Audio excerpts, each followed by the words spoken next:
It is now my pleasure to introduce today's presenters. Today we have Courtney Breese, Managing Director of the National Coalition for Dialogue and Deliberation with us. In addition to directing NCDD's ongoing programming, its many projects, and its biennial national conferences, she is a trained dialogue and deliberation facilitator, trainer, and mediator with extensive experience in the National Issues Forum framework. Courtney's also worked with the Massachusetts Office of Public Collaboration, training and managing mediation programs. We also have Sandy Heierbacher, who is the founding director of the National Coalition for Dialogue and Deliberation. Sandy co-founded NCDD in 2002 and led its development for more than 13 years into an organization representing more than 2,300 innovators who bring people together across political and ethnic divides to discuss contentious issues and move to agreement and action. Sandy's also a research deputy for the Kettering Foundation, an advisor to Participedia.net, and she serves on the board of the National Issues Forums Institute and advisory boards of the Participatory Budgeting Project, Minnesota Citizens Assembly, and Living Room Conversations. ALA is so happy to have NCDD as our partner in this initiative. Hopefully, you all attended or viewed the webinar last month that provided an overview to the Models for Change initiative. Today's webinar is the beginning of the Series 1 learning stream. This learning stream is designed to introduce and teach techniques and best practices for dialogue and deliberation for libraries and library workers serving larger and urban communities. The image you see lays out the Series 1 opportunities. This is the first of those 3 learning webinars. In addition to the 3 webinars, for those who wish to try out and dig deeper with Everyday Democracy's model for engagement, there will be an in-person pre-conference workshop at the 2017 ALA Annual Conference. And I'm very excited to announce today that we have been able to work with Everyday Democracy and NCDD to expand the capacity of the pre-conference workshop from 50 to 100 participants. At this moment, there are approximately 100 folks signed up with a waiting list starting. And at the end of this webinar, I'll share information on the digital badge you may collect following this webinar and that you must collect in order to qualify to attend the in-person training. But more on that at the end. So, and with that, I'd like to turn the mic over to Courtney Breese from NCDD to get us started. Excellent. Thanks, Mary. And it's a pleasure to be talking with all of you today. I'm just going to go back real quick here to our presenter slide to say hello. Sandy and I are both super excited to have the opportunity to present to you today, and I also just wanted to highlight and say hello, Sandy, please. Feel free. Yes, hello, everybody. Thank you so much for that nice introduction, Mary. We are excited to be here, for sure. Yeah. Sandy and I are both big proponents for dialogue and deliberation and love to be representatives of NCDD. And as you can see here in this, these lovely pictures of the 2 of us, we like to represent NCDD quite similarly, particularly in the way we dress. We didn't realize until we submitted our headshots for this webinar, but we are both wearing black and white stripes. Seems to be a theme. And you may also notice today our voices sometimes can sound a little bit similar. So we like to just say that we present a very united front on behalf of NCDD. That's right. All right. So today we are kicking off our webinar series for large and urban public libraries with this, an introduction to dialogue and deliberation. So today's session is really intended to be a primer for you as you begin to really explore ways in which you can use dialogue and deliberation to engage the communities that you serve at your libraries. And so let's just talk briefly about the agenda. Today we are going to cover the following. We're going to talk a little bit about why libraries are suited for dialogue and deliberation, share with you some examples of how libraries use dialogue and deliberation already to give you some thoughts on what might be possible. We'll talk about preparation and what some of the elements for success are when you go to use dialogue and deliberation to engage a community. We'll introduce our partners for this webinar series, which are World Cafe and Everyday Democracy. And then we'll share some additional resources with you and, of course, answer all of your questions. So now I'm going to turn things over to Sandy just to tell you a little bit about NCDD. Yeah, so this is Sandy, and mostly you'll be hearing from Courtney today, but whenever I talk, I'll say my name first. We do have very similar voices, but just to give you a little bit of a sense of NCDD, we started back in 2002.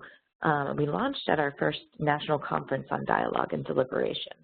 And the reason we had that conference is that people were all across the U.S. doing dialogue work. This was towards the end of President Clinton's initiative on race and some other dialogue efforts that got a lot of new people doing dialogue work. But there wasn't any kind of network that connected folks doing different kinds of, working with different kinds of methods and in different parts of the country. And so people often were making similar mistakes. They didn't have people to share their learnings with. They didn't have people in the field that felt like that they could turn to and that would understand their challenges. And so the first conference in 2002 was just kind of a revelation for a lot of people, and very quickly we felt like a community of peers. You know, a lot of people said that they found their tribe. So since 2002, it's grown into a very active and large, very responsive community, very supportive of each other. We have lots of ways that people are communicating via social media, especially our listservs. We have national conferences every 2 years. We have online events almost every month for our members and others, which is something you folks might want to look into. A lot of them are on different online technologies that you can focus on in your dialogue and deliberation work. We have a lot of partnerships like this one that we're very excited about, some collaborative partnerships in the field that we've worked on, many different partnerships over the years. One example is the National Dialogue on Mental Health, which happened a couple of years ago, and which was quite widespread, and Obama was interested in launching that. I mean, he was involved in launching that. Also, we create new tools that benefit the dialogue and deliberation community and the field as a whole. We serve as a repository. Go ahead and advance to the next slide, Court. Sure. This gives you a sense of our members and where they're at. There's some different icons there that show that people are associated with higher education or with government or schools.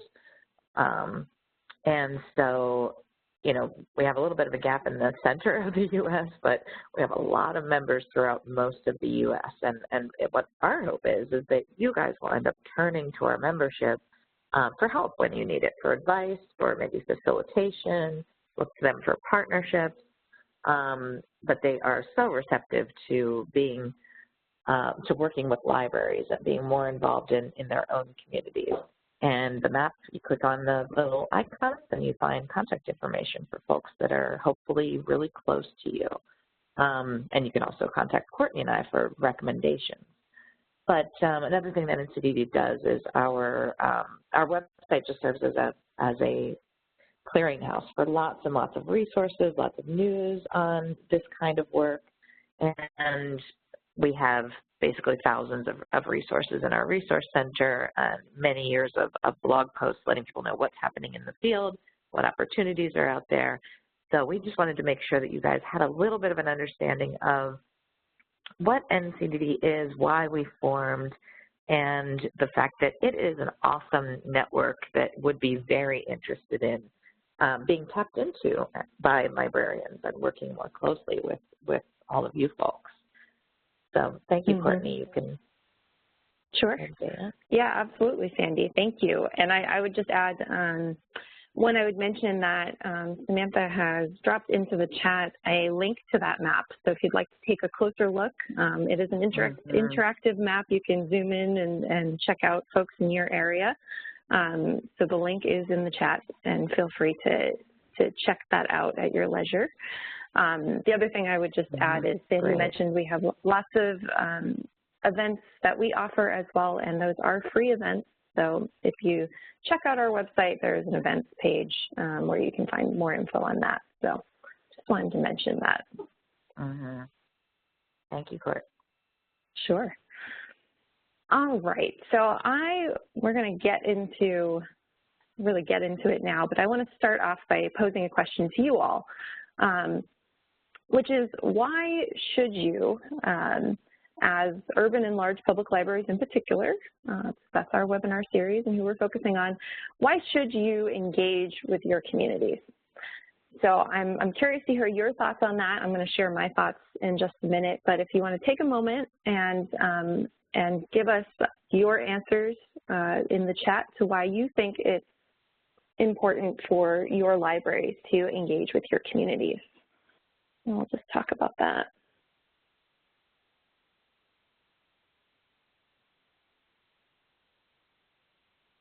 I have a feeling we have a shyer group today on the overview webinar. Yes, here we go. Thank you. All right. I just didn't give you enough time to think. Now they're all flooding in. Fabulous. So I'm going to share some of these with you because I know they're going by quickly, but I'm loving what I'm seeing. So we've got Erica, who was the first to chime in, said to help them create the world they want to live in. I love that.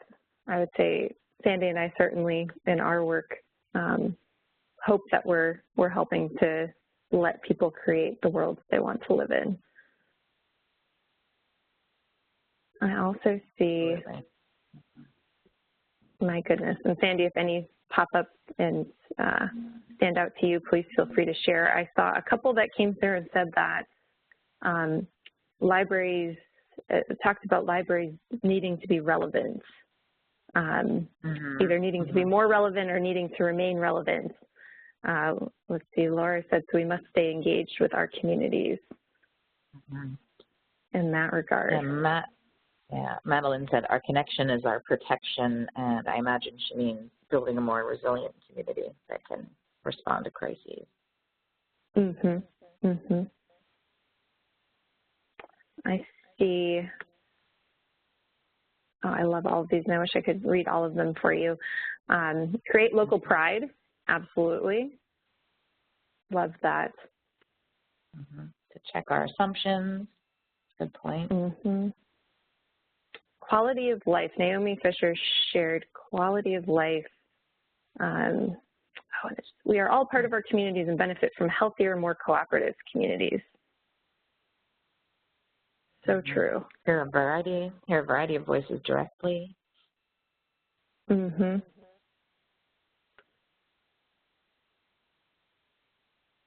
Fabulous. Dissolve boundaries. Build trust. Absolutely. Yeah. Someone said neutral convener. What other organizations can do this? Yeah. So, okay. So, so please feel free to continue sharing your thoughts here. But what is encouraging to me is, you know, so from NCDD's vantage point, from outside of your field, you know, I'm going to share some of our thoughts on why we think libraries are suited.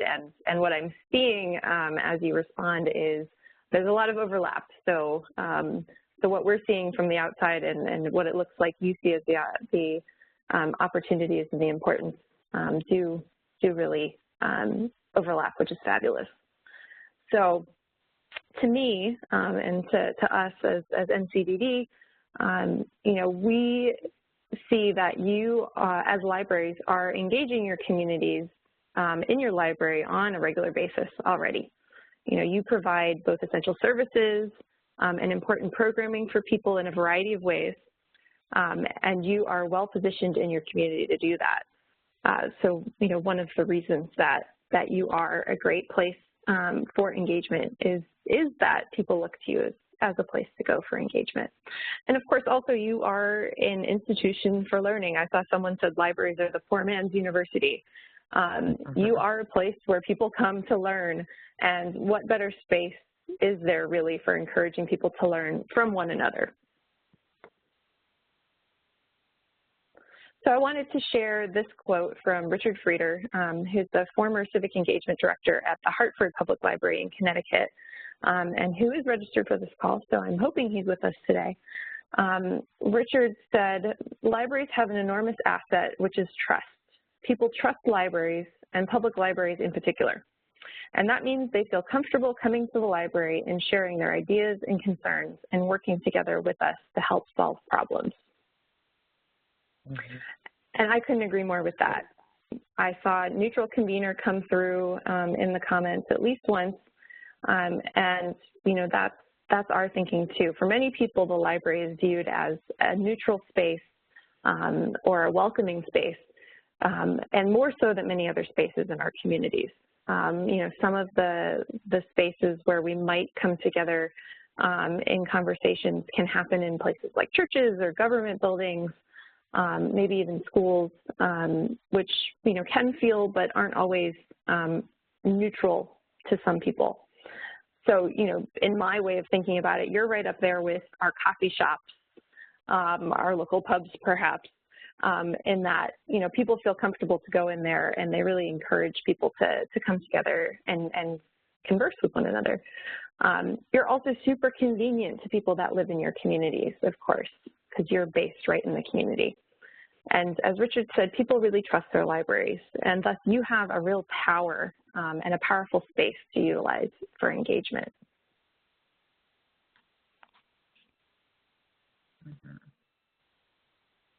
So I see a couple opportunities in that as well, and wanted to touch on those. Libraries serving large and urban communities are also serving more diverse and more marginalized populations than perhaps some of our other public libraries are. And therefore, you can serve as a great convener of engagement processes that invite these people in. For instance, an example that comes from the Dallas Public Library. They've found a way to be responsive to their homeless patrons with their Coffee and Conversation program. And Samantha's sharing a link to Programming Librarian where you can read more about that program now. It's a bi-monthly program that it might feature a speaker. In the past, they've had speakers from the VA hospital and the City of Dallas Housing, among others. But they've also had conversation starters and activities. The program itself isn't about social services per se, but it lets folks know about what's available to them in the community. And it's really about mutual respect and dialogue amongst everyone. So this is a unique role that the library can play that perhaps other service providers might struggle with in terms of, in this case, how to engage with your homeless population. There's also great opportunities for libraries to make additional partners in the community. The library, as a staple really of the communities you're situated in, have the opportunity to make further inroads and really create partnerships with other organizations, service providers, businesses, and others in the community through your engagement work. It can be as simple, perhaps, as inviting them into the library for dialogue or working with them to organize one of your events or multiple events, of course. Creating additional partnerships can help you to bring new people into the library as well and introduce them to all that the library has to offer. And finally, I see an opportunity here for libraries to serve as a hub for engagement. Given that you are such a neutral space for so many people, you really have the opportunity to be that hub, that neutral hub for people to engage with one another. By incorporating dialogue and deliberation into your programming, people can start to view the library as the place to go to learn about and engage in dialogue around important topics of the day with a diverse group of people from the community. All right, so clearly libraries are a great space for engagement, and I think I didn't need to sell you on it as much as as I might have sounded like I was. But why in your engagement should you use dialogue and deliberation specifically? Well, to put it simply, because dialogue and deliberation are powerful and effective processes for bringing people together to learn from one another, to make decisions, and more. And just to clarify for you what we mean by dialogue and deliberation, you've got a nice little chart here which kind of breaks it down, the differences between debate, dialogue, and deliberation here. But dialogue is really about an exchange of ideas or opinions or perspectives, where participants come together in person to share information and their experiences with the goal of really seeking greater understanding of a topic or perhaps of one another as individuals. And sometimes it doesn't, but not always, resulting in a decision or action. So, you know, imagine a group of people coming together to talk about recent events, like the election, for instance, still a very important and relevant topic in many of our communities. Or another topic like education, bringing them together without necessarily a decision to be made, but a goal of hearing each other's perspectives and learning from one another in conversation. So deliberation, like dialogue, is also about that exchange of ideas, but it goes a step further in seeking to really make choices. At the heart of deliberation is weighing possible actions and decisions carefully by examining costs, consequences, and trade-offs in terms of in light of what is valuable to each of us. So imagine the public coming together to make a decision that impacts their community, such as how to address a growing homeless population. They come together in dialogue to identify the needs that exist, as well as identify and evaluate, so deliberate, the potential options for addressing the issue. So they might need to answer questions like, what services need to be expanded? Can we afford to expand them? And what might we have to give up in order to reprioritize our spending in order to make those services possible? So deliberation really provides a process for examining those options and making decisions as a group.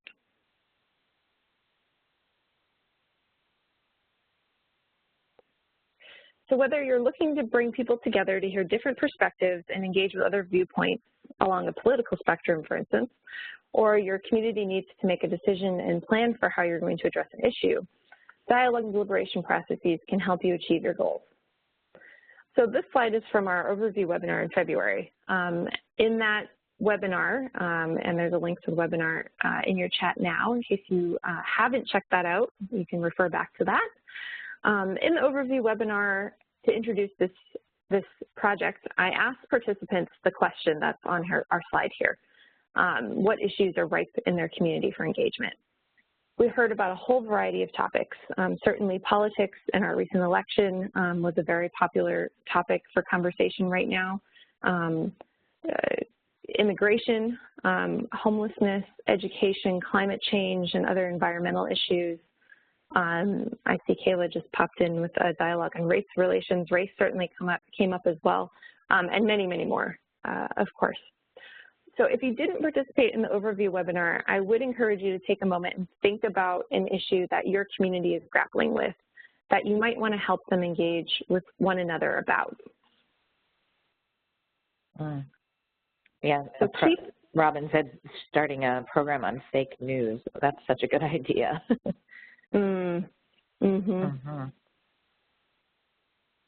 Yeah.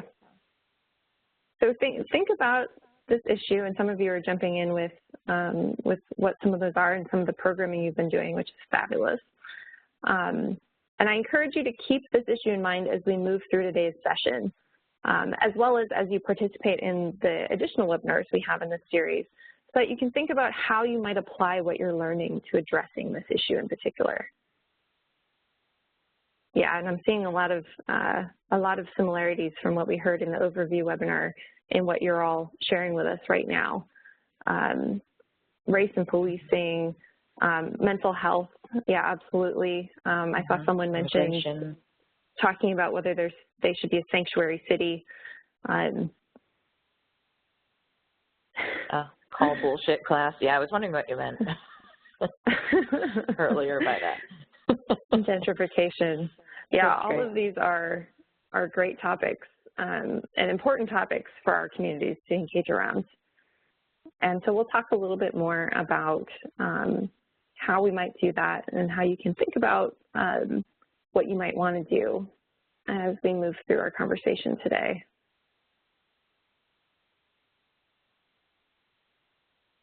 So NCDD recently asked our network about their experiences working with libraries. And this quote here stood out to me, and I wanted to share it with you. It's from Jen Wilding of Consensus, which is a nonprofit in Kansas City. And Jen said to us, I would recommend that a library use D&D, Dialogue and Deliberation. It seems really useful for two situations. One, giving people the chance to talk about challenging national issues like the war in Iraq. And two, allowing people to discuss local issues or the local face of a national issue. It's the kind of event that local residents expect from the library in that it isn't advocacy, but rather it's an opportunity to learn and think through an issue. And again, this touches on some of the points that we made before about why libraries are so well suited. As Jen says here, it's not advocacy, but really you're giving people an opportunity to learn about an issue and to think about it. And dialogue and deliberation make people feel more connected to their community. They also help people feel more connected to those whose views and experiences are different from their own, which is why we find dialogue and deliberation to be such a useful tool, particularly right now where we find ourselves in such a divided nation. And you'll see the Libraries Transforming Communities materials right now say because our nation needs conversation more than ever, or our communities need conversation more than ever. Forgive me if I flubbed that, but it's so true. And that's something that our network is spending a lot of time talking about, is just the need and how do we continue to encourage good dialogue at this time in our country. Mm-hmm. And dialogue and deliberation are also a natural addition to your current programming. If you think about it, if you're running a speakers panel or a program that is created to inform participants about a topic, you can imagine adding to that a dialogue or deliberation component. So you're bringing people together to listen to a panel of, experts, for instance, on a topic and, ask questions. Well, think about having folks in the room also get a chance to talk with one another about that topic versus just the traditional Q&A format. So dialogue and deliberation can really, add to and supplement the programming that libraries are already offering, or enhance, perhaps would be a better way of putting that. Mm-hmm.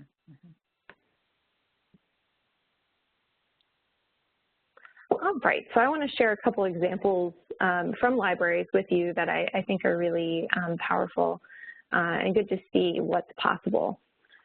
So this here is a past example from 2008, so a little while ago, of a series of dialogues held by the Kansas City Public Library. And this really highlights Jen's point from the prior slide and is a series that Consensus worked with the library on.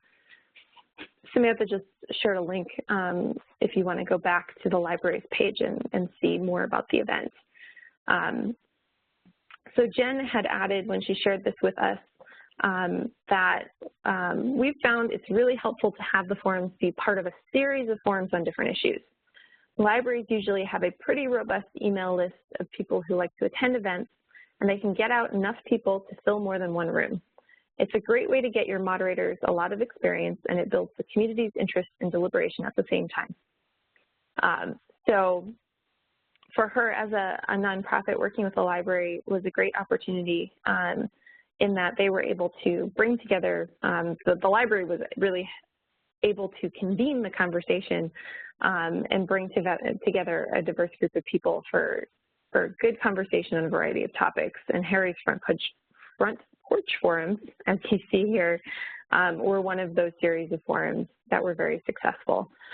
They talked about 3 different topics, as you can see. If you can't read it on your slide, they talked about the energy problem, so about energy security.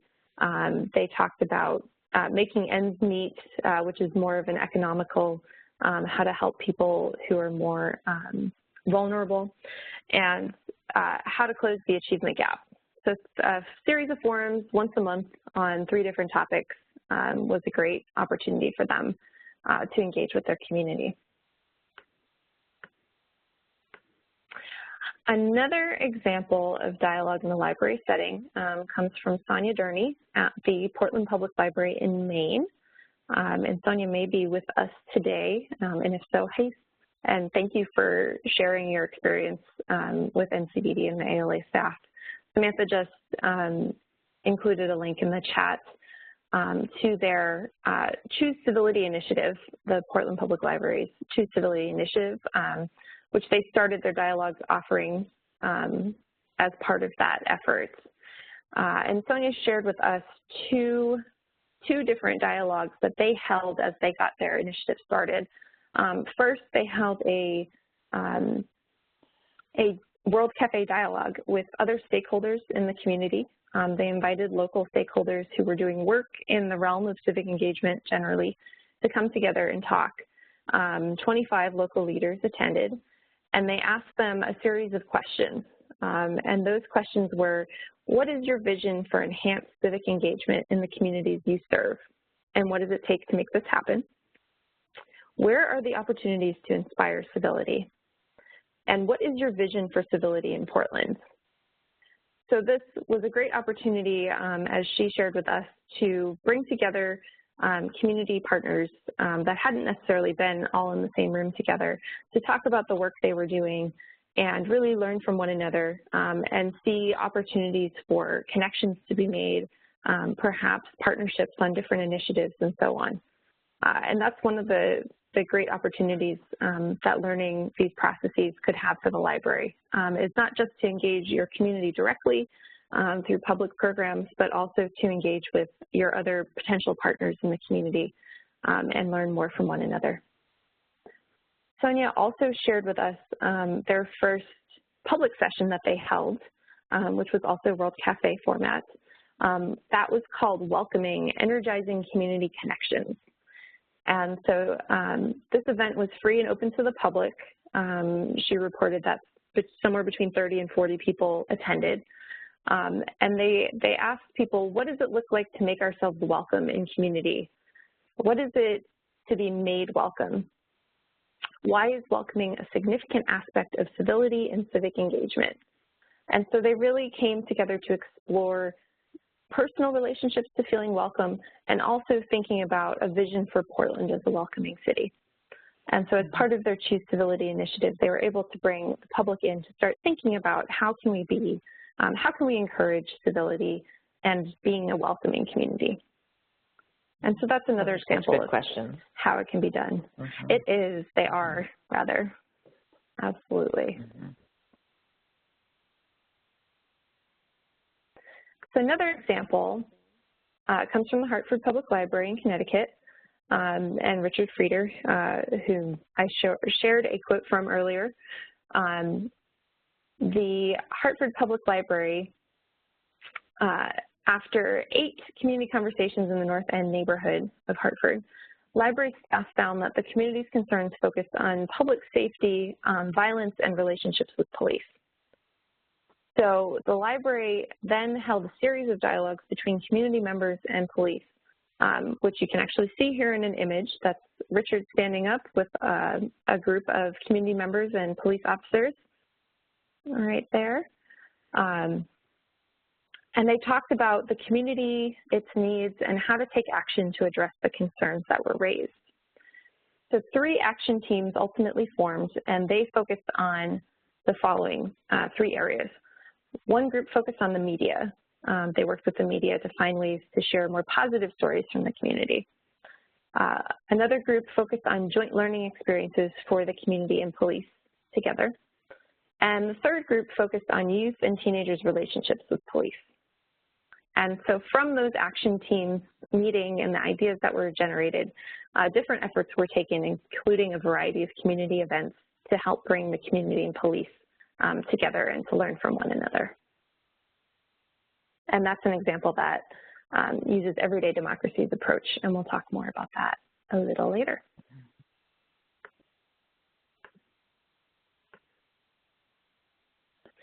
So, since dialogue and deliberation processes are diverse and have different purposes, and I'll talk a little bit more about that in a couple minutes, the keys to success can differ a little bit based on purpose.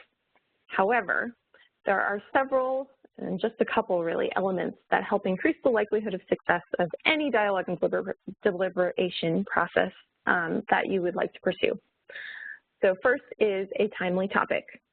Your topic helps get people in the door, it enlivens conversation, and increases the likelihood of personal or collective action, if that's what you're aiming for.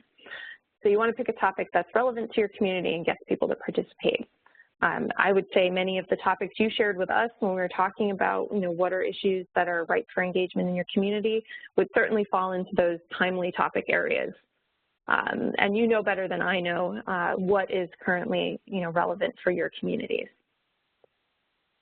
Your second element of success is you need some ground rules. Every good dialogue and deliberation process includes a basic set of ground rules. We'll show an example of those in just a moment. These help to really form an agreement for how everyone's going to participate in the dialogue and set some expectations for decorum. And then finally, you need a process and you need a facilitator. For each process, someone to facilitate is needed. That may be a role for you as librarians, or you may want to bring in someone else to facilitate. If you need that kind of support, the NCDD network is, of course, the best place to look for a facilitator, and we talked about that map before in ways that you can connect with our members, and we're available to help you with that if need be. And I'll talk more about the process elements again in just a moment. So we're going to dig into these elements for success a bit more, and to start that off, I'm going to have Sandy talk with you about the goals for dialogue and deliberation. Yeah, happy to do this. This is a graphic that we created based on actually our current board chair. I was going to say one of our members. He was one of our members at the time, and he still is, but he's our board chair now, Martin Carcassonne. He wrote a great paper on this, and we kind of expanded it and created a nice image to show what the types of goals are that you can have for your dialogue and deliberation program. And it really helped. There's so many things that can come out of dialogue and deliberation. It really helped to see these as different tiers of goals and different types of goals that actually, influence each other. So, the three basic types of goals for any kind of public problem-solving work, which is what dialogue and deliberation are. The first one is individual and knowledge-based goals, basically. You are helping people to learn about the issue at hand. You're improving relationships between the people that are participating, even if they were strangers, and they are building relationships with people that they might have disagreed with or had assumptions about. And you're improving their democratic attitudes and skills. There's a lot of research on how people participate in dialogue or deliberation efforts, and they leave feeling like they have more agency. They have more of an interest in getting involved in their community and in public issues and even in governance, and they feel more capable of tackling complex public issues. And so those are the kinds of goals that I consider these the outcomes that no matter what kind of dialogue and deliberation you end up doing, you get those kinds of results. And then the second tier of goals, we call them the second order goals, are really about your immediate group or community outcomes. So you might be transforming an existing conflict that's happening in your community, or even if it seems very dispersed, but you have a sense that, people are disagreeing about a particular issue, or of course, right now every community seems like we are polarized when it comes to politics. So you might be transforming a conflict in your community or working towards that, or you might be actually encouraging people to take action together, or they might decide at the end of the dialogue, well, I'm going to make this change, or I'm going to work on this in the community. So individual or collective action. Or it could be that they decide that they want to influence policy. So the dialogue could lead to improved institutional decision-making in many different ways. And then there's the third order goals, which are kind of longer-term capacity building or community change related goals. And we really feel that even if you don't have, decision-making kinds of goals, you just want to bring people together to talk about an issue, learn more about an issue, you're still actually increasing civic capacity in your community.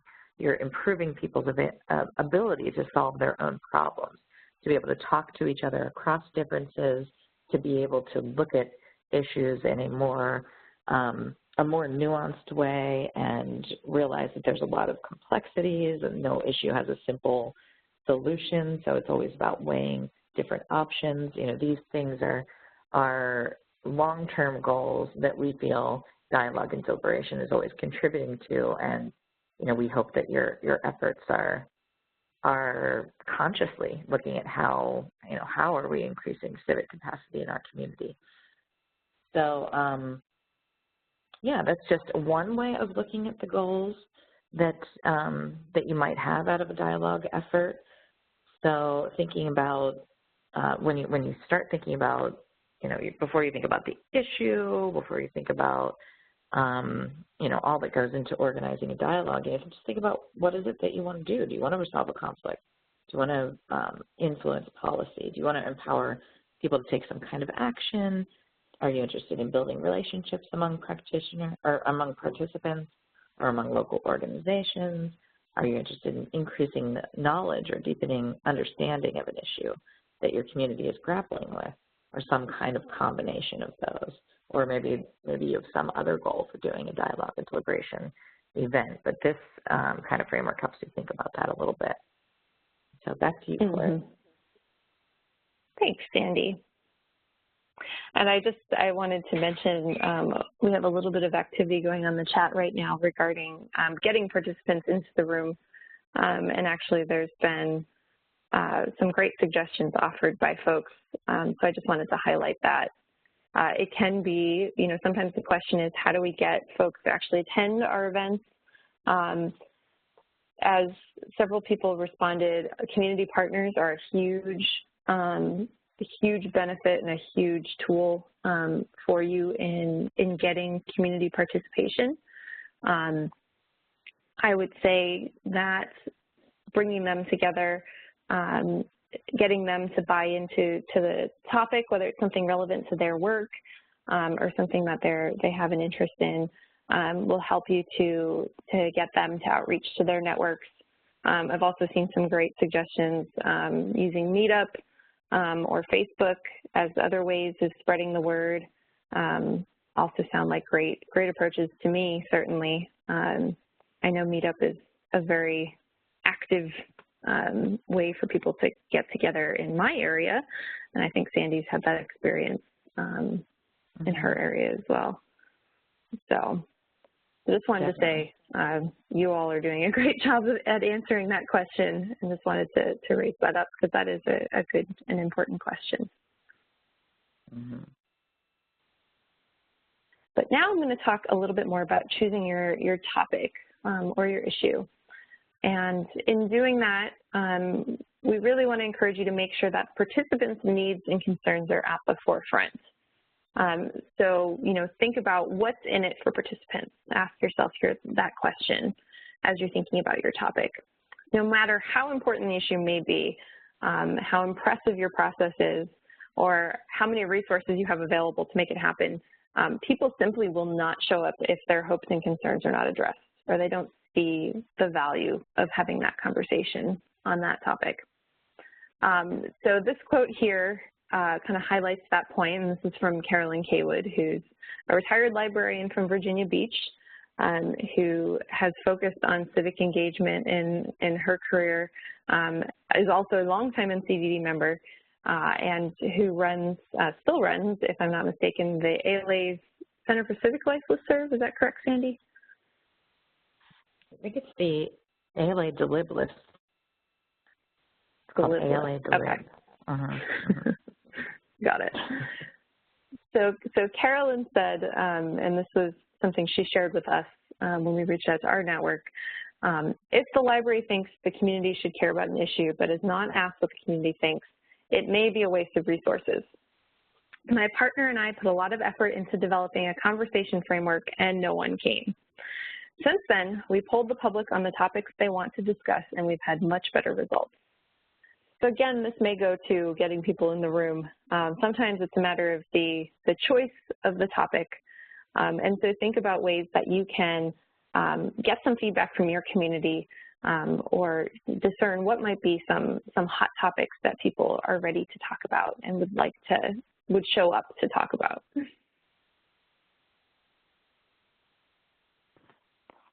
So in terms of answering that question as well, and I started to touch on this in talking about community partners, think about where this topic stands in your community currently.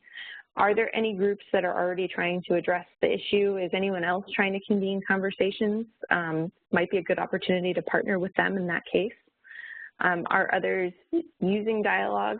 Again, is dialogue being used, or could dialogue be added to any efforts that are currently underway to address the topic?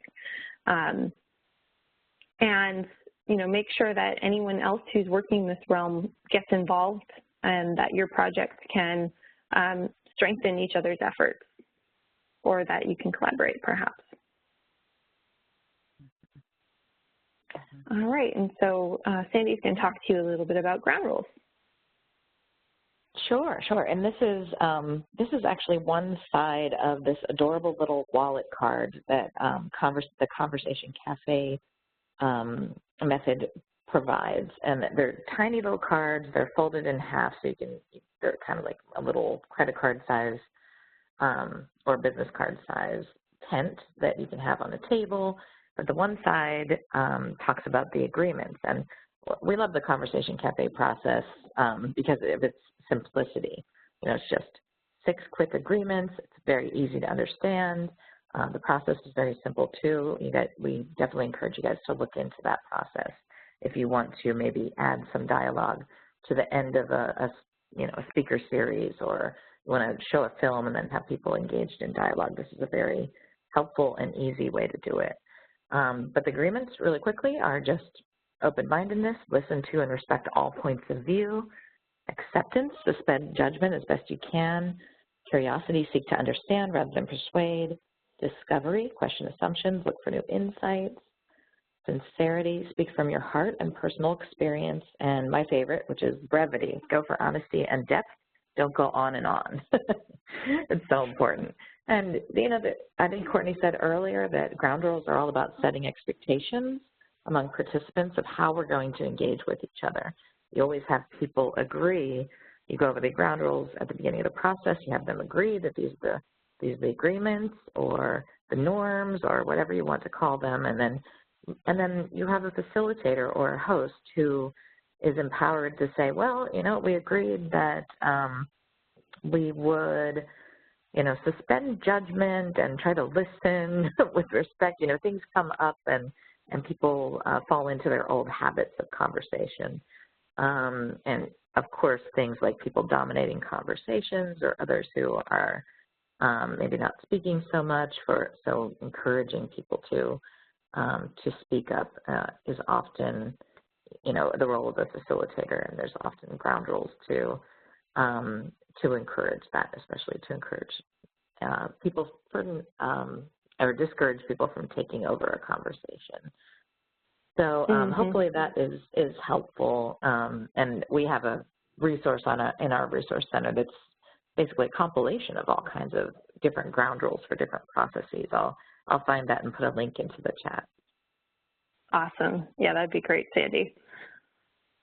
Yeah, brevity is one of my favorites, and I like to say to people when I'm facilitating and getting us ready to go, think about how you typically engage in conversation. If you're someone who likes to, talk a good amount, be mindful of that and try to, make an effort to just talk a little less than you would otherwise and give others a chance. And if you're someone who likes to sit back and listen and not jump in quite as much, please feel encouraged to do that, and I'll make sure to help you with that as well. And that's usually a good way of people, kind of being mindful of their participation and encouraging them to both jump in if they might not otherwise feel comfortable, or to get a little bit less, take a little less airtime if they're inclined to typically do that. So I just wanted to pick up on something I saw in the chat here related back to the topics. Cindy mentioned that they're beginning a new building addition in March in their library, and they were wondering if they could start this process with a "what do you want your library to offer, look like, or help you with" kind of question. I think that's fabulous. I think that would be a great way to engage your community, both in terms of getting feedback on what they want from the library, and also, might give you some good insights into what other kinds of conversations they might want to have as well. And I think that some of what you're going to be learning in this webinar series will help you to do that. So keep that in mind, Cindy, as you go forward and think about how you might be able to hold that conversation, because I think that could be really valuable.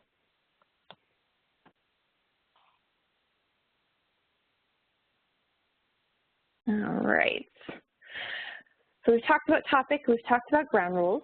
Last but certainly not least is picking your process. So your decision on the process you're going to use, of course, is going to be based on your intent, those goals that Sandy talked about, the resources that you have, and where folks are in relation to the issue. And you can use NCDD's engagement streams framework to decide what process you want to pursue. I'm going to show you here. This is our engagement streams little image here. It's a little bit small, but at least I can see a little zooming tool up in front of me at the top, pretty close to the participant list. So feel free, if you have that, to kind of toggle in and take a little closer look at this image. We're also sharing with you, and it was just posted in the chat, a link to a version of the engagement streams I created for this project, which highlights the 6 different methods that we're highlighting, and you'll be learning about throughout the project over the next 2 years. So that's a nice little tool to look at that drills a little deeper into each of these engagement streams than this image here. But so NCDD's engagement streams categorizes dialogue and deliberation approaches into 4 streams based on one's primary intention or purpose, and shows you which of the most well-known methods have proven themselves particularly effective within each stream. And like I said, that link it's a chart, will show you where each of the 6 methods we're highlighting the project fall within these 4 streams. And so I just want to talk briefly about each of the streams. Exploration, which is our top left here, is about encouraging community members to learn more about themselves, their community, or an issue. That can be helpful when a community needs to reflect and gain collective insights or make new connections to one another, but not necessarily to make a decision. So within exploration, think about picking a topic that allows for exploration, of course, of the issue or of participants' perspectives. So a question under the broad topic of immigration, perhaps, might become, what does it mean to be an inclusive community? How can we be more welcoming to immigrants? Or what do we want the immigrant experience to look like in our community? These questions don't necessarily require a decision, but they're good for generating dialogue and getting people to explore possibilities. Exploration processes can also be great for idea generation. So what would we like our community to look like in 20 years, for instance? Or the question that was just raised, what do we want from our library? What do we want it to look like? What do we want it to offer? Great questions to perhaps be answered in an exploratory process, if you will. conflict transformation, which is in our top right here. Conflict transformation processes create safe spaces for resolving conflicts, for building trust and improving relations in your community. They can be utilized when healing is needed after a crisis or trauma. Dialogue about political polarization, for instance, or race relations can fit well within this stream. These are conversations that can require really safe spaces where people of different perspectives, or perhaps those who've been in conflict with one another, can build trust, which can take a little bit of time, meaning, a couple of conversations or more. Decision-making on your bottom left, those approaches are used to involve community in influencing or making decisions, whether it's about policy or other issues. And they're really the ones that are about deliberation, so examining options and coming to a decision or direction for the community or governing body in charge to implement. These processes can be good for topics like transportation decisions, education, public budgeting, where a decision needs to come from a real close examination of the options. These approaches can also be used to, as well, to start the community in thinking about these issues and the different choices that will be available. So, perhaps you want to just get people to start grappling with them without necessarily having to make a decision. These processes can be useful in that way as well. And then finally, collaborative action in the bottom right of this image empowers communities to solve problems and take collective responsibility for action. These are good approaches to take when multiple entities or stakeholders are involved or need to be part of the solution to a problem. Responding to crises in a community, like instances of violence, can be suited well by this approach, as it brings communities together to determine how to solve problems and work together on solutions. So I just want to highlight this image here just overviews the full engagement streams framework, which is much more comprehensive and includes information about at least a couple dozen methods. As I mentioned before, we're covering 6 in the Models for Change project and 2 in this series for large and urban public libraries. And you can learn more about the streams in the chat. We have that link to that document, as well as in NCDD's Resource Center. And actually, Sandy, maybe if you can find the link to that too, we could share that to the more extensive engagement streams page. Oh yeah, it's just ncdd.org/streams. We created a short link. Of course it was. I'll put that in. Perfect. Of course. Sandy's so good at making sure we always have really quick, easy to find links to things, and I always forget. Yep. All right, so you may have seen, while I was talking about the engagement streams, a poll did pop up. If you happen to minimize it like I did, it's at the very bottom of your right-hand side. And we're asking you to respond to the question, which engagement stream do you think would best suit your libraries or your community's needs? So in thinking today so far, and of course we know this is very early on, but preliminarily in your thinking about what issues you might want to engage your community around and what type of stream of engagement you might want to use, take a moment and just give us some thoughts of which engagement stream you think might best suit your needs right now. And no answer is the wrong answer, of course. We're just curious to see what you might be thinking at the moment. And we'll go back to that in just a little bit.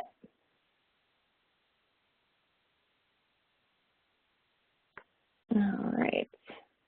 Okay, so I want to introduce you briefly to the 2 partners in this project that you will be learning more about in our 2 subsequent webinars. So the first is World Cafe. And World Cafe allows people to dialogue with one another in 3 or more evolving rounds of small groups. So people switch around in those small groups, while also being part of a single collective conversation between everyone participating in the room. The groups build upon each other in the rounds, developing ideas and greater insights in response to crafted questions. As you'll see in the image here, people are situated in small groups of 4 or 5 around a small table, usually with a nice tablecloth and perhaps some flowers, but also with some butcher paper and markers that allows the group to track their thoughts in each round. And so this image is from a prior World Cafe, I believe, at one of our NCDD conferences. Yeah, the one in Portland. Excellent. So World Cafe falls into the exploration stream. We thought that World Cafe would be a good process to introduce to the larger and urban public library set, because World Cafe really offers the opportunity to scale events up to a large audience, but it can also equally be as effective with smaller groups. So it gives you a lot of versatility in terms of how many people you have in a room. It's a great complement for many of the programs libraries already offer, in that it gives you an opportunity to get people to explore some of these other topics you might be already getting people to engage around. But it also offers a new approach for libraries to engage with the public and with your community partners. It can be used for a variety of topics and issues as well. And so we just feel like this approach is incredibly adaptable to your needs and to your resources. And that's one of the reasons, several of the reasons why we chose to introduce the large and urban public library set to World Cafe. So our second partner is Everyday Democracy. Everyday Democracy's Dialogue to Change approach is what you'll be learning about in their webinar, which is happening in May. It aims for inclusive community change and action planning, and it draws on community organizing approaches. In this approach, diverse groups of community members come together in small groups over several sessions to build understanding, explore solutions, and catalyze change. I just lost my thought I was going to add there. You saw an example of Everyday Democracy before. That was the example from the Hartford Public Library and Richard Frieder. And I was reminded, thank you very much, by Val Ramos from Everyday Democracy, that Richard is also going to be one of our trainers at the June pre-conference workshop in Chicago. So not only will you get to learn from Everyday Democracy's fabulous staff, but Richard will also be there to give you the librarian's experience with Everyday Democracy's approach.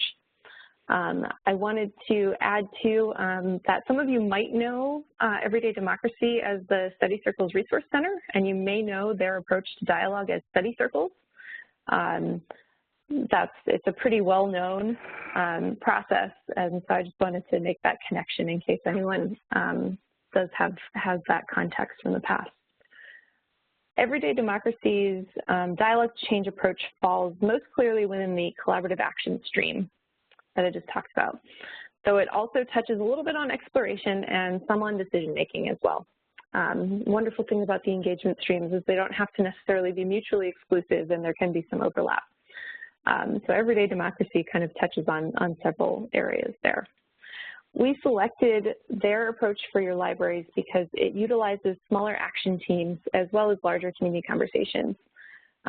Its aim is to result in change and action efforts, and it's a very helpful approach for libraries in helping your community tackle important issues.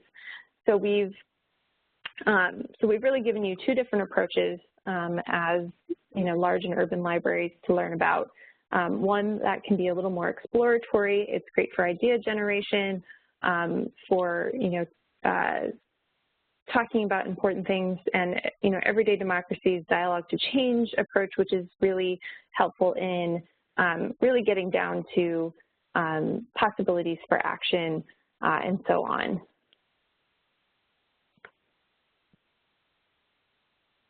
Okay. All right. So I know, excellent. I was going to say, we just had last call for the poll, so here we are. So your poll results should have just popped up. Mine just popped up on the right-hand side. If not, go back down to that polling link at the very bottom. But amongst your responses thus far, we had 55% of you responded that you are most interested in the exploration stream, and that's great. You'll learn more about an exploratory approach through World Cafe in our next session in April. The next highest was collaborative action with 28% of you. Also great, as I just said. Everyday Democracy's approach falls within there. So that gives me a little bit of a sigh of relief that we picked some good approaches for you. And then I see 10% of you looking at conflict transformation and 7% looking at decision making.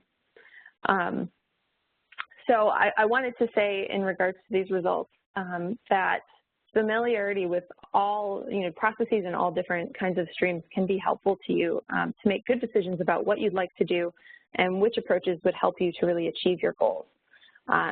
As you know, we're highlighting 2 in this series because we wanted to try to cater as much as we could different approaches to different types of libraries and try to make it most helpful to you.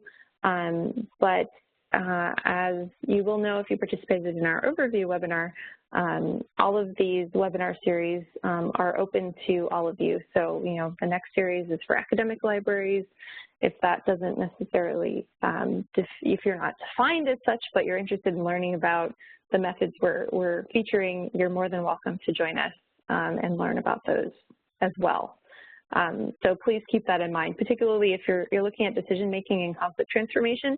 Those happen to be the 2 engagement streams that best describe our methods we're featuring in that academic library series, which starts next fall. So if you fall into those categories, keep an eye out for that, and feel free to participate in all. We have 6 great methods, all with different benefits for different situations, topics, and so on. So we're very excited about getting this webinar series, continuing this webinar series and everything that you're going to learn from our 2 partners in April and in May. But in the meantime, I want to share some resources that can help you out right now. Please, and Samantha shared several links in the chat just now for you. The first is for NCDD's Resource Center. NCDD has a wealth of different resources. We have over 3,100 resources in our Resource Center currently. Variety of types of resources. We have different publications and journals. We've got guides on like how-to guides, different issue-specific guides from different organizations, and so on. And one of the best resources that's available to you as you're just getting started is our beginner's guide, which is the second link that was shared.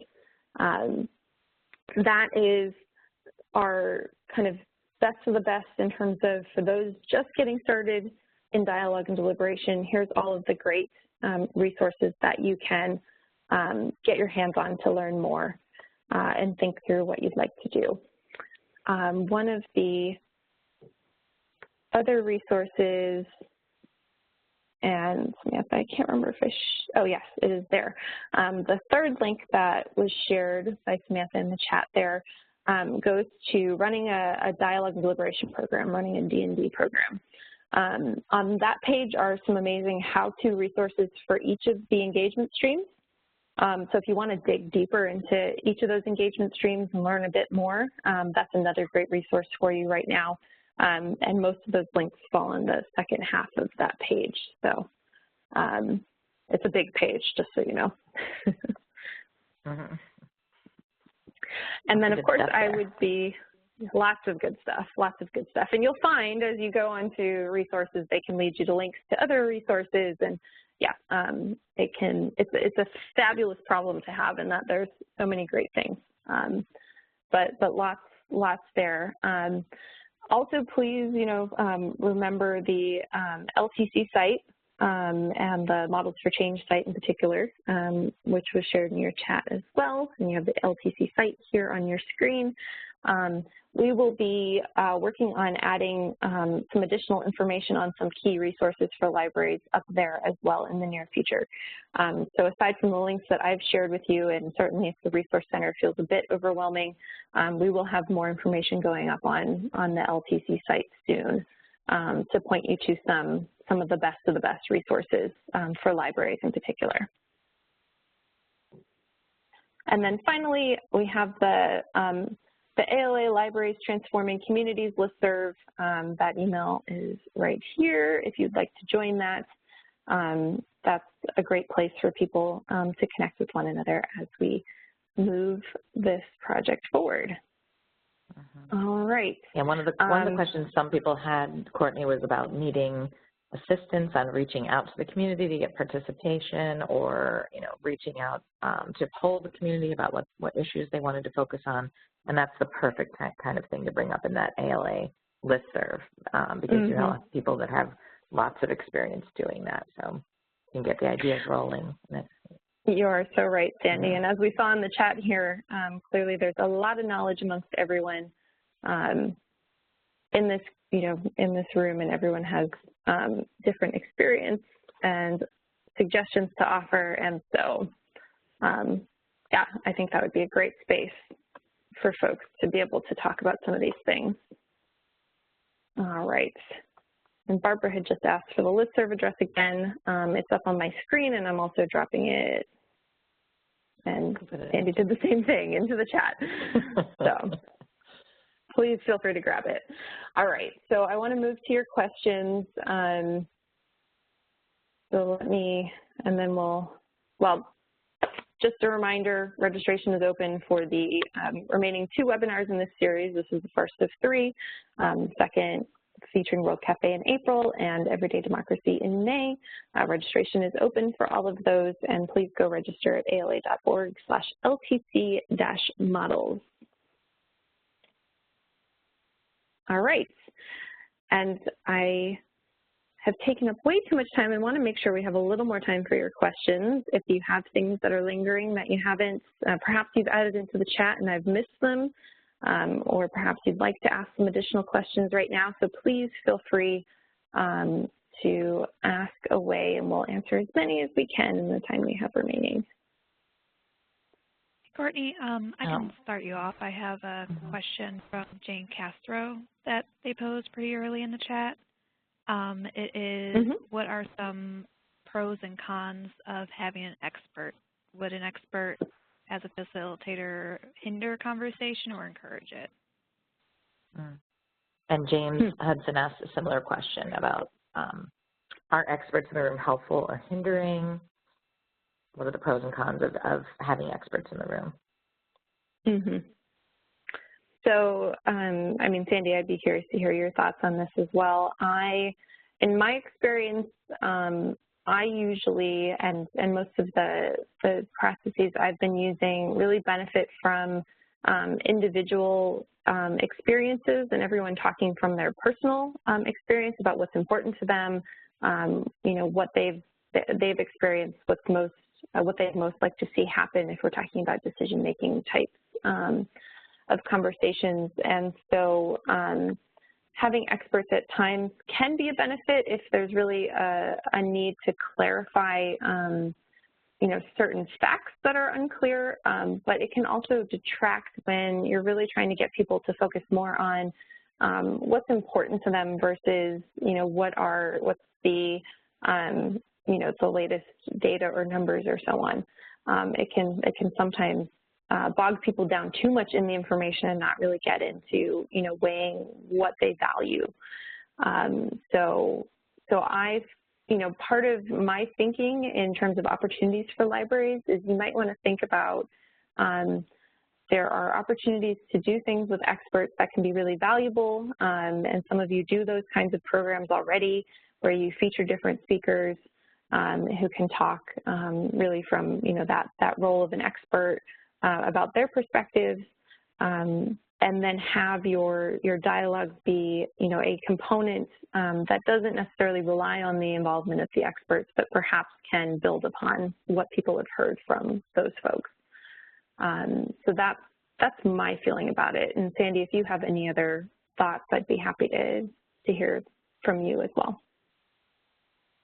Yeah, I think it just so depends on what your goals are and what the process is that you choose to use. I mean, there's some deliberation processes that really rely on experts being tapped into by the participants, so things like deliberative polling and citizens juries.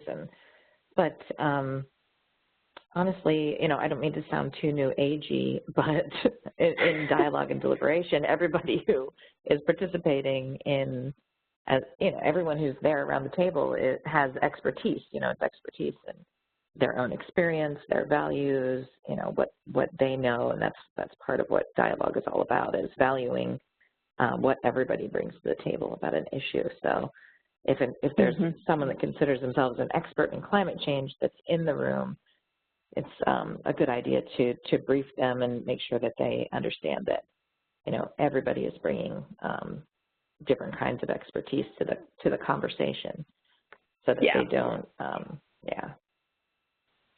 Yeah, that's a good point.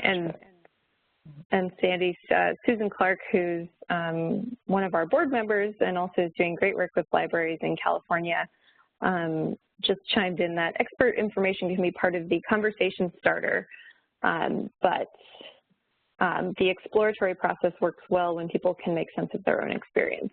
And I think that's a pretty good way of summing up what I was trying to say, so thank you, Susan. Yeah. And another point to be made here is just that if you go to the NCDD Resource Center, you'll find all kinds of issue guides that were developed by people that carefully brought expert information, data, facts, different perspectives on an issue, brought them into a publication that you can use to help guide your discussion. One of the later webinars is going to be focused on national issues forums, and they do a great job putting together issue guides that have that expertise represented, even no matter who's in the room. And we've got hundreds of issue guides in the Resource Center that can help you guys out. Yeah, great. I have another question, and I think it's a similar one I've seen pop up. Justin Stevenson is wondering if you have any advice for how to get topic ideas, and do you recommend polling the community, or is there some other ways that you can get a good topic that would bring people into the conversation? Sure. So certainly there's lots of materials out there on different topics that folks can draw from. Sandy was mentioning National Issues Forums has lots of great issue guides on many different topics. Actually, the Harry's Front Porch Forums that I highlighted earlier used their materials. So you saw they had topics on the energy crisis and the achievement gap and so on. The other thing I'd mention, and a lot of those resources are on are in NCDD's Resource Center as well. And there's others. Everyday Democracy has lots of great topic-specific kinds of guides as well, and we'll be sharing some of those with libraries as we move forward. What I wanted to add to that was in the overview webinar that we held in February, we had Cindy Fessemeyer with us, and she shared a little bit about what their library has done to really learn more about what their community's needs are. And some of the tools that she highlighted there could be great tools for figuring out what kinds of topics would be ripe for discussion in your community. I don't want to go into too much detail about all of those, but they had certainly several different tools they were using. They had some just community conversations to talk about the needs of the community and what they wanted to talk about, what kind of their hopes were for their community and things like that. And they had a little tree that went around, and people could add different leaves to represent different elements and stuff like that. So there's a lot of great resources in that, and I would point you back to that overview webinar for Cindy's actual words on what they did there, which were super helpful. So there is lots out there, but I would say to the extent you can ask your community about what their interests are, the better. But if you have some sense of what might be of interest and you want to pull some of the more off-the-shelf type materials that are available, we can also get you in connected to those.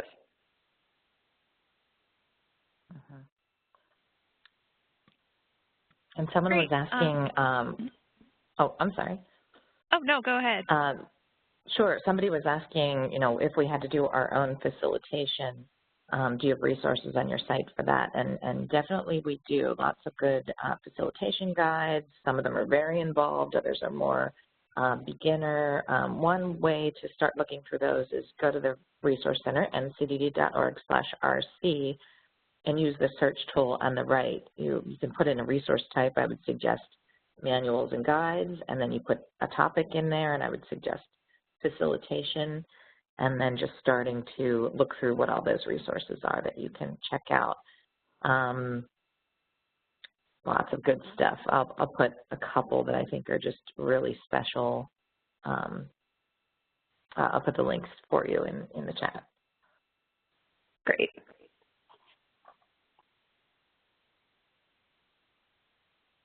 Great. I think we're about at the end of time and also our questions. So I think I'll pass it back over to Mary Davis Fournier. Great. Thanks, Samantha. Great. Yeah.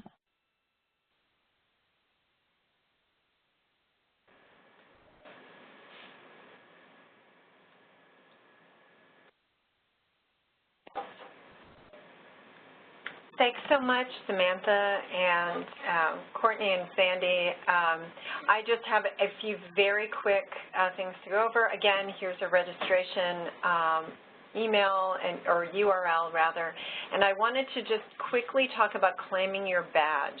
We've worked with the ALA Center for the Future of Libraries to develop digital badges to credential these learning opportunities. And claiming these digital badges is optional, unless you would like to participate in the Everyday Democracy in-person training in June.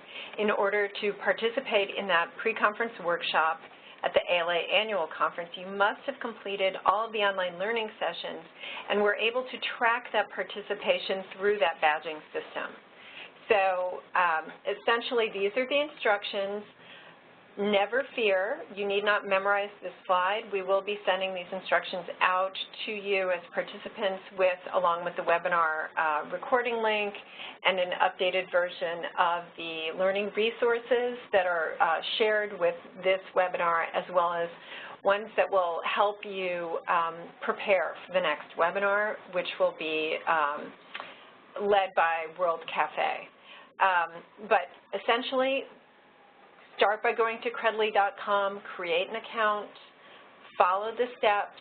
We're providing you with the badge code, and you will be able to claim this badge and add it to your Credly profile.